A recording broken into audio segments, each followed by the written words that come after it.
Bonjour à tous et bienvenue dans Motor One Drive. Nous sommes aujourd'hui en Franche-Comté, à Sochaux, au fief historique de la marque Peugeot. Plus précisément, vous l'aurez peut-être reconnu autour de moi, dans le sublime musée L'Aventure Peugeot. Difficile de se dire qu'à seulement quelques kilomètres d'ici, tout a commencé dans un moulin à grains racheté par les frères Peugeot. Ils ont commencé par les lames de scie, voire même des cerceaux de crinoline. Sont venus ensuite les outillages, les articles ménagers, dont les fameux moulins à poivre, puis les vélos et enfin les voitures dites automotrices. Alors il y a beaucoup de choses à voir ici, mais moi j'ai un petit coup de cœur pour cette 907. Je ne sais pas si vous vous souvenez de ce concept de 2004, V12, 6 litres, 500 chevaux. Sublime. Bon alors, si on est là aujourd'hui, c'est plutôt pour s'intéresser au projet Ma Peugeot Rénové qui offre à des propriétaires et collectionneurs de la marque une rénovation dans les règles de l'art. Et pour cette édition 2018, la troisième, ce sont les 504 coupés et 406 coupés qui sont à l'honneur. Justement, je vais vous emmener à la découverte des quelques modèles qui ont été retenus, mais juste avant, voici le sommaire en images. Loin de ce musée de Sochaux, mais toujours chez Peugeot, nous partirons au Portugal pour découvrir et essayer le nouveau Break 508 SW. Le moment sera venu ensuite de découvrir les dernières actualités de la planète automobile, puis de faire un rapide tour du monde des essais de nos confrères internationaux de MotorOne.com. Pour terminer, place à l'essai d'une autre voiture familiale, mais qui n'hésite pas à montrer les muscles, l'Audi RS4. Motor One Drive, c'est parti! Pour la troisième année d'affilée, Peugeot lance sa grande opération Ma Peugeot Rénové. Le but est simple, offrir à des clients de la marque une rénovation de leur voiture de collection. Et après avoir fait le bonheur de propriétaires de 205 et 306 les années précédentes, pour l'édition 2018, la firme de Sochaux invitait les propriétaires de 504 coupés et de 406 coupés à envoyer leur candidature. Au terme d'une sélection faite par un jury constitué notamment de Jean-Philippe Imparato, le grand patron de Peugeot, ce ne sont pas 3, mais 4 modèles qui ont été sélectionnés pour être rénovés dans les mains expertes du musée L'Aventure Peugeot de Sochaux. Et quand on dit rénover, attention, ce n'est pas restauré.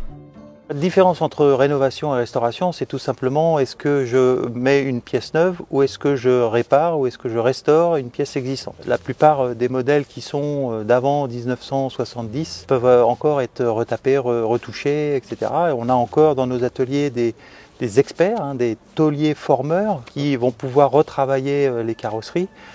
Et puis la rénovation, c'est tout simplement le remplacement par une pièce neuve d'une pièce défectueuse.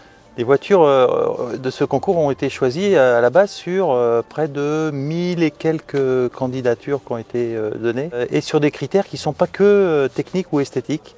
C'est aussi une question d'expérience, c'est aussi une question humaine, une question de relation des propriétaires avec leur auto et avec la marque.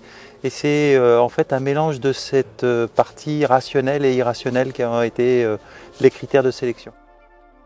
Si certaines d'entre elles étaient déjà visiblement très abîmées, ces voitures n'avaient pas révélé tous leurs secrets. La rénovation se fait normalement sur une base de 10 000 €, mais très clairement, certains propriétaires n'avaient pas conscience de l'étendue des dégâts. Heureusement, Peugeot peut compter sur un énorme catalogue de pièces de rechange via sa plateforme L'Aventure Peugeot Classique, comme nous l'explique Bruno Garovo, directeur de pièces rechange classiques. L'Aventure Peugeot Classique est un service en fait, qui est dédié pour mettre à disposition des pièces très demandées par les collectionneurs. Ici au magasin Pièces de rechange, vous avez 14 000 références, ce qui représente environ 165 000 pièces. On travaille essentiellement avec des rachats de stock. On a des fois également des dons qui sont faits à notre association. Et sinon, si les produits ne sont plus disponibles en stock, nous avons la possibilité de relancer les produits en refabrication. Un véritable paradis pour tout collectionneur qui se respecte, mais pour Peugeot et le musée L'Aventure Peugeot de Sochaux, il s'agit plus que d'une simple rénovation. Les enjeux de cette restauration, de cette mission quelque part de l'aventure Peugeot, c'est de prolonger la vie de ces autos. Prolonger aussi l'expérience de ses propriétaires, l'attachement à l'automobile, au modèle et à la marque. Aujourd'hui, grâce à l'aventure Peugeot, on peut effectivement rénover et restaurer tous les modèles dans nos ateliers et bénéficier aussi de ce nouveau service qu'on développe depuis quelques années qui va proposer des pièces d'origine ou des pièces équivalentes d'origine que l'on redistribue ou même que l'on refabrique. Qu'il s'agisse de la sellerie, de la carrosserie ou de la mécanique, nous avons pu assister aux premières étapes de rénovation des différents lauréats de 2018, loin de leurs propriétaires qui ne savent pas dans quel état ils récupéreront leur véhicule de collection. Et qu'il s'agisse de la 406 coupé ou des coupés 504, tous avaient subi chacun à leur manière les affres du temps, tous nécessitaient un bon coup de jeune. Il n'est pas plus difficile de rénover un coupé 504 ou un coupé 406. En réalité, c'est un challenge pour nous de pouvoir associer et des talents et des pièces. Et aujourd'hui, c'est souvent l'approvisionnement pièces qui fait la difficulté pour nous, puisque par exemple sur les coupés 406, il est assez difficile de pouvoir retrouver des pare-chocs. C'est beaucoup plus simple côté coupé 504. En attendant évidemment avec impatience les prochaines étapes de rénovation de ces 4 véhicules, nous n'avons pas pu nous empêcher d'essayer d'avoir quelques indiscrétions sur la prochaine édition. Écoutez, c'est aujourd'hui d'abord à la marque de le déterminer. Nous serons bien évidemment très heureux de pouvoir y contribuer. On pourra peut-être suggérer de poursuivre l'épopée des séries les unes après les autres et pouvoir proposer peut-être une série 5. Puisque aujourd'hui on a fait la 205, on a fait la 306, là on a fait 504 et 406 et on pourrait poursuivre maintenant avec 305 par exemple ou 405 parce que c'est des modèles qui aujourd'hui méritent d'être aussi restaurés. Avis aux amateurs.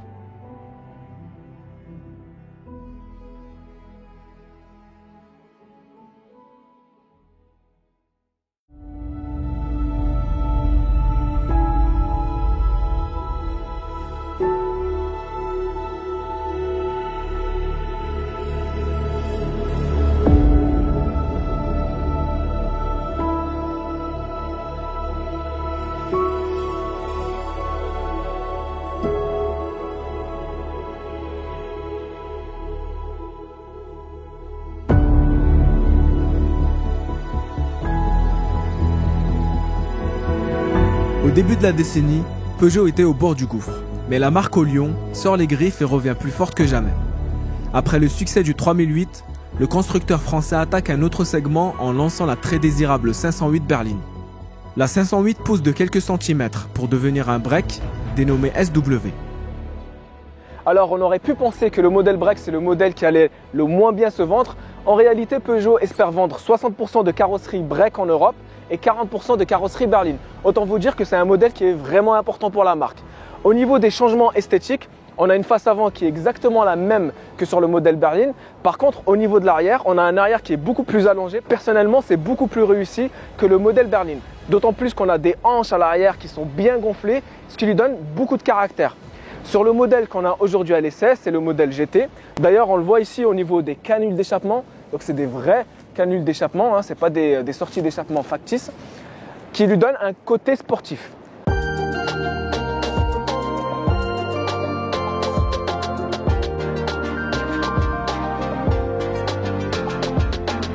La voiture s'allonge de 3 cm, mais conserve le même empattement que la berline, 2,79 m.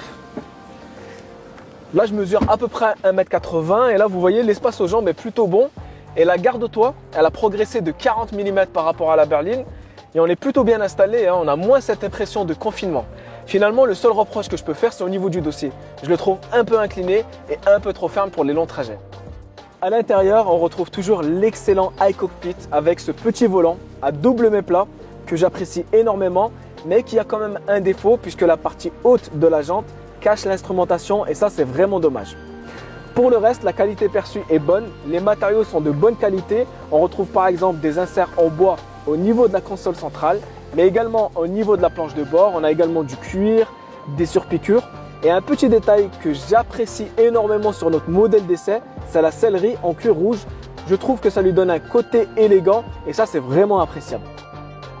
Concernant l'écran central, il est tactile, les interfaces sont vraiment belles. Par contre, je trouve qu'il manque de fluidité. Par exemple, là je suis sur le menu navigation, je clique sur menu et là vous voyez que ça manque de fluidité.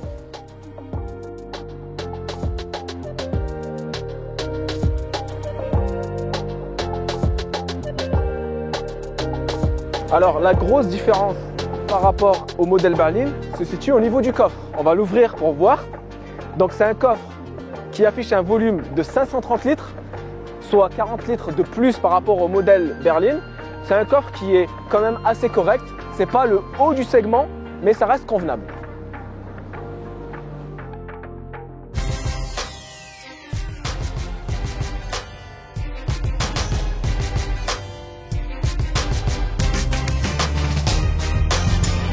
Et c'est parti, alors là on essaye la 508 SW.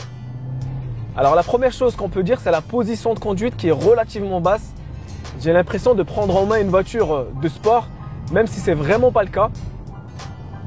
On a le moteur 1,6 Litre THP de 225 chevaux. C'est un moteur qui est volontaire. Là j'accélère, je suis en mode normal. Le moteur répond présent.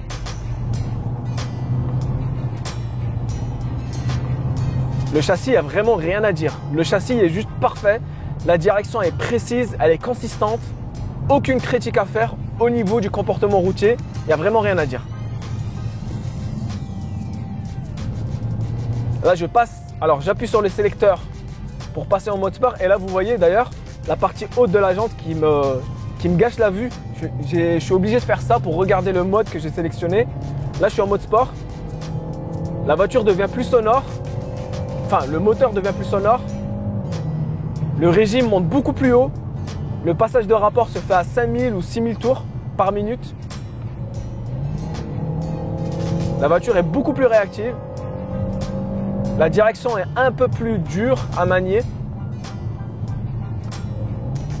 Il y a quand même une différence entre le mode normal et le mode sport. J'ai quand même un petit problème avec la boîte de vitesse EAT8. Là, je suis en mode confort. Et le passage de rapport, le passage de vitesse à la vitesse supérieure se fait à 3500 tours par minute. J'aurais aimé que le passage de vitesse se fasse un peu plus tôt, justement pour contenir la consommation. Et pour avoir un passage de rapport, disons, un peu plus naturel, on est obligé de passer en mode éco. Et donc là, le passage de rapport se fait plus naturellement. La Peugeot 508 SW sera lancée au printemps 2019. Ces tarifs démarrent à 33 600 €, mais notre modèle d'essai coûte bien plus cher. Comptez 47 300 € pour la GT. Alors la transition entre l'essai de cette 508 SW et notre présence ici pour ma Peugeot rénovée est toute trouvée, puisque les heureux élus qui ont confié leur voiture à Peugeot se sont vus confier une 508 le temps de la rénovation de leur voiture. Changement d'ambiance dans quelques instants avec l'essai du break que tous les pères de famille rêvent de faire rugir, l'Audi RS4, puis un tour du monde des meilleurs essais de nos confrères internationaux de MotorOne.com. Juste avant, voici les news. Et on commence ces news par une arrivée importante du côté de chez Renault avec la 5e génération de la Clio. Cette petite Mégane, comme on aime déjà l'appeler, évolue en douceur dans le style, mais c'est plutôt à l'intérieur que tout change. Habituellement réputé comme étant peu flatteur, l'intérieur monte en gamme assure Renault, chose que nous ne manquerons pas de constater à l'occasion de son essai. Concernant les prix et les motorisations, il va falloir être encore un peu patient, mais sachez que la marque a d'ores et déjà annoncé que cette Clio bénéficiera d'une version hybride et de nombreuses technologies d'aide à la conduite. Changement d'ambiance avec l'arrivée de la tant attendue Toyota Supra. Après des mois de teaser en tout genre, la firme japonaise dévoile enfin la nouvelle génération de sa sportive, plus de 15 ans après la dernière. Le partenariat technique liant BMW et Toyota permet à la Supra de bénéficier d'un moteur 6 cylindres développant 340 chevaux.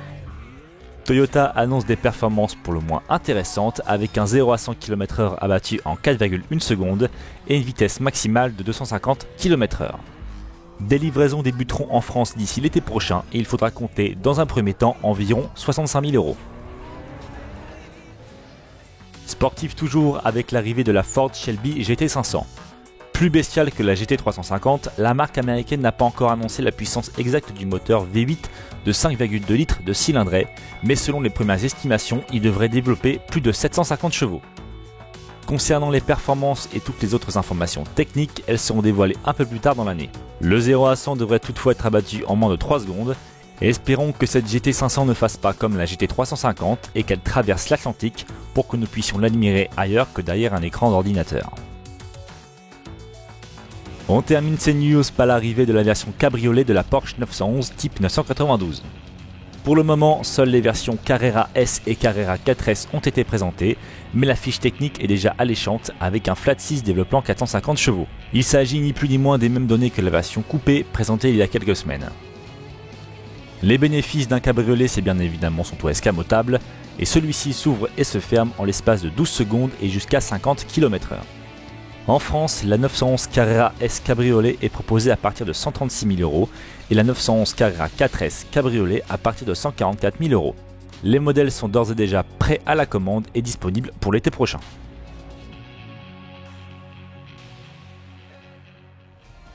C'est parti pour un rapide tour du monde des meilleurs essais de nos confrères de MotorOne.com à travers le monde. Et l'on commence tout de suite avec l'une des stars du moment, le Suzuki Jimny, que nos confrères allemands sont allés tester. Sur route évidemment, mais aussi et surtout en dehors. Une 4e génération qui fait honneur à ses ancêtres en conservant ses gènes de véritable tout-terrain, et les images parlent d'elles-mêmes.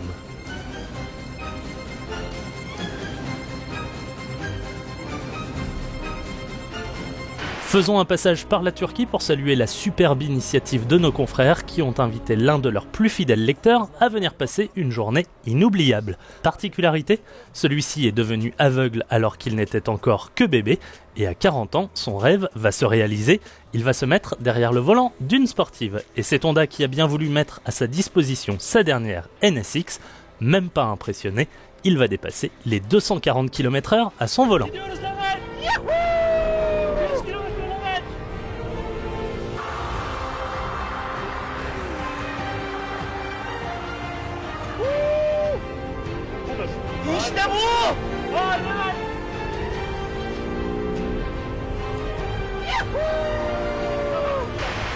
Rapide détour par Motor One Brésil qui a pu approcher un pur sang un peu spécial, une Mustang visiblement bodybuildée. Et c'est le préparateur BTS qui s'est chargé de la piqûre d'anabolisant pour ce modèle qui a visiblement beaucoup plu au salon de Sao Paulo fin 2018. Si nos confrères ont suivi de près toute la transformation, en revanche, ils n'ont pas encore pu tester les 1000 chevaux de ce monstre. Allez cadeau, voici quand même ce que ça donne au démarrage.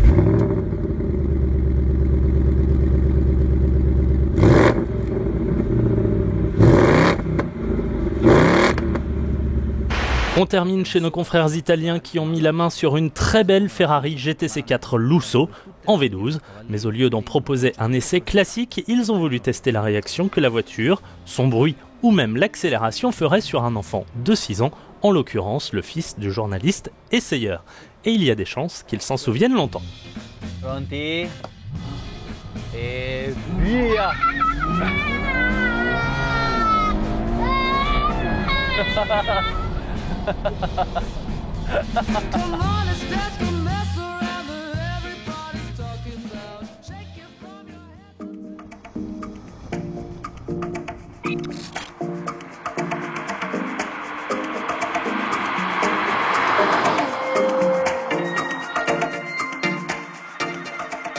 L'avantage quand on est jeune, c'est qu'on est soit célibataire, soit en couple depuis peu de temps. Donc du coup, on n'a pas d'enfant.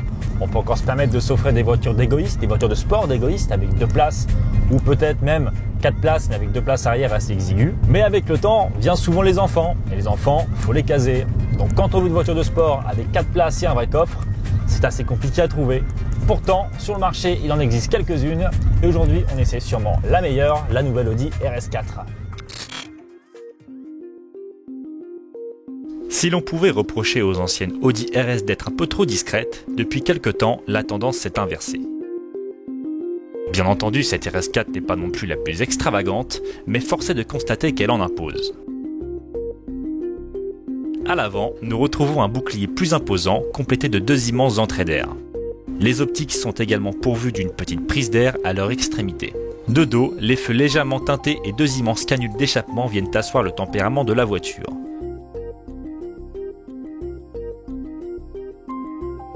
Vous aurez aussi sans doute remarqué que cette RS4 est plus large qu'une Audi A4 classique. Vous avez l'œil puisque les voies ont été élargies de 8 mm à l'avant et de 20 mm à l'arrière, sans compter la hauteur de caisse abaissée de 30 mm. Du côté des jantes, si Audi propose de série des modèles de 19 pouces, notre version d'essai est équipée de jantes allégées de 20 pouces. Comme à l'accoutumée chez Audi, c'est service minimum pour l'intérieur quand il s'agit d'une version sportive. De ce fait, on retrouve l'excellent habitacle de l'Audi A4, mais avec quelques touches de sportivité. On peut par exemple noter la présence d'un volant avec méplats orné d'Alcantara, tout comme le levier de vitesse et les contreportes. Notre version d'essai comporte des inserts en carbone d'excellente facture, révélant ainsi l'aspect sportif de la voiture.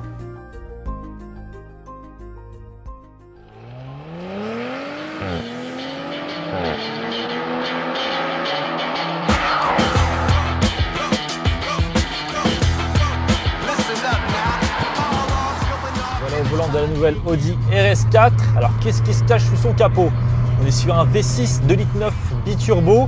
C'est le même moteur qu'on retrouve sur les Porsche Panamera et Porsche Cayenne. Par rapport à l'ancienne RS4 sortie en 2012, on est sur le même niveau de puissance, 450 chevaux.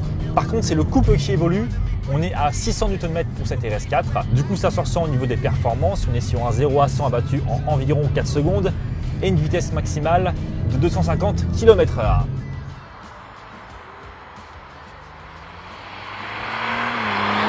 Alors techniquement, rien de bien nouveau chez Audi. Le moteur est accouplé à une boîte automatique à convertisseur de couple à 8 rapports, la fameuse Tiptronic, qui retransmet la puissance aux 4 roues grâce à une transmission intégrale Quattro qui fait un très bon job notamment en virage. On a très peu de perte d'adhérence. On a un différentiel Quattro Sport alors qui est en option, qui permet de charger et décharger les roues en puissance quand c'est nécessaire.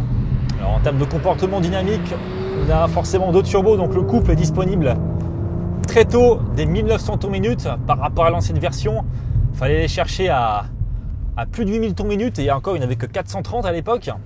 Donc autant vous dire que ça pousse, mais alors largement plus cette nouvelle RS4. On a l'impression d'être dans une supercar quand on accélère, c'est fou pour une voiture qui fait quand même 1,8 tonne. Honnêtement, c'est vraiment une très très bonne surprise dans le sens où on s'attend toujours à avoir des Audi RS verrouillés au sol, 4 roues motrices qui ne bougent pas. C'est très sécuritaire, mais on sent qu'il y a quand même un petit degré de plaisir dans le sens où la voiture peut parfois se dérober un petit peu de l'arrière. Le différentiel Quattro Sport est très permissif, l'ESP est aussi permissif quand on le déconnecte. Il n'est jamais de toute façon totalement déconnecté, il y a toujours une petite béquille électronique qui vous rappelle à l'ordre. Mais là honnêtement on est sur une voiture qui est vraiment bien née, bien construite. Et ce qui est bien dans cette Audi, c'est qu'on ne s'ennuie pas à son volant, quoi. Il y a beaucoup de voitures, notamment des Audi Sport, où honnêtement, c'est pas vraiment fun au volant. Je pense notamment à l'Audi TT-RS qui fait quand même 400 chevaux et qui est plus légère. La RS3, c'est pareil, c'est pas forcément fun, puis ça s'ouvre un petit peu. Cette RS4, c'est un break familial, mais je sais pas, c'est vraiment amusant à conduire, tout en se sentant en sécurité. Je sais pas, ils ont peut-être trouvé le petit réglage qu'il fallait au niveau des suspensions, peut-être. C'est vraiment bien fait, vraiment bien fait. Je vous disais au début du reportage que cette voiture était faite pour les familles, pour transporter ses enfants. Honnêtement, je connais pas beaucoup d'enfants qui aimeraient être trimballés comme ça, à aussi vive allure. Alors, si je peux vous donner un conseil, si vous souhaitez vraiment acheter cette Audi RS4, achetez-la, mais faites pas d'enfants parce que je suis pas sûr qu'ils vont apprécier. Puis en plus, ça rajoute du poids, donc honnêtement, vous y gagnerez. Cette Audi RS4 est-elle parfaite? Alors techniquement, j'ai envie de vous dire que oui, quasiment. Par contre, au niveau du prix, c'est loin d'être parfait parce qu'en France, elle débute à partir de 92 000 €. C'est un peu plus cher qu'ancienne version, mais la voiture est aussi mieux équipée. Par contre, au niveau des options, là, faut pas exagérer. Châssis sport, 2400 €. Différentiel Quattro Sport, 1630 €. Vitesse de pointe relevée à 280 km/h, 1800 €. Échappement sport, 1500 €. Frein carbone céramique, 7300 €. Et j'en passe. Et honnêtement, pour une voiture de sport, c'est un peu mesquin. On l'a vu dans l'émission, les 4 voitures sont encore dans les mains expertes des artisans du musée L'Aventure Peugeot. Nous continuerons de suivre leurs péripéties et de vous faire vivre les différentes étapes de ma Peugeot rénovée jusqu'à la remise des clés à leur propriétaire. Et qui sait, un jour, peut-être que leur voiture se retrouvera comme celle-ci au musée Peugeot. En attendant, continuez de suivre toute l'actualité automobile sur motorone.com. Retrouvez-nous également sur les réseaux sociaux, Facebook, Instagram et Twitter. Merci à tous de nous avoir suivis et à très vite.